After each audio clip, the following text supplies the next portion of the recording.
Hume was born in Scotland in 1711. He studied law, became a lawyer, worked in politics, and spent a lot of time on his philosophical studies. His most famous work, A Treatise of Human Nature, was published in 1740 after he spent some time in Paris.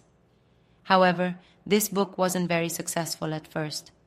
A few years later, he wrote two other books, An Enquiry Concerning Human Understanding and An Enquiry Concerning the Principles of Morals, where he revisited the ideas from his earlier work but made them easier to understand.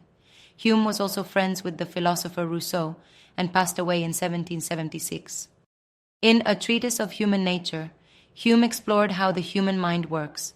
He said that all knowledge comes from two things, impressions and ideas. Impressions are the immediate sensations and emotions we experience, while ideas are weaker versions of these impressions. Hume explained that our ideas are connected to each other through the principle of association, and he identified three key ways they connect: contiguity, causality, and resemblance. For example, when we think of a room, we might also think of a house because of contiguity. Things that are close together tend to be linked in our minds. For resemblance, when we see a portrait, we think of the person it represents. And for causality, when we see a painting, we often think about the artist who created it. Even complex ideas, like the ideas of space and time, come from experience. The idea of space, for instance, comes from observing how far apart or close together objects are, both in relation to each other and to us. Hume also made a distinction between two kinds of knowledge: relations of ideas and matters of fact.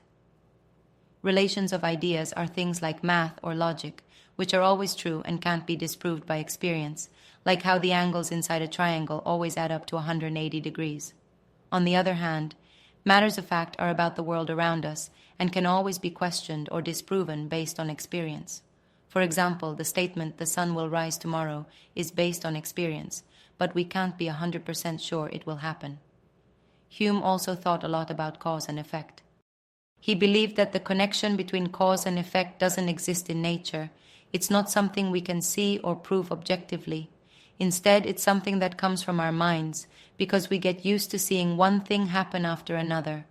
This is why Hume thought that knowledge is never certain, but only probable. Finally, Hume had some interesting ideas about the self. Unlike Descartes, who thought the soul or the thinking mind was indivisible and continuous, Hume believed that the self is like a theater where thoughts and experiences come and go, constantly changing. There's no permanent, unchanging self, just a stream of experiences.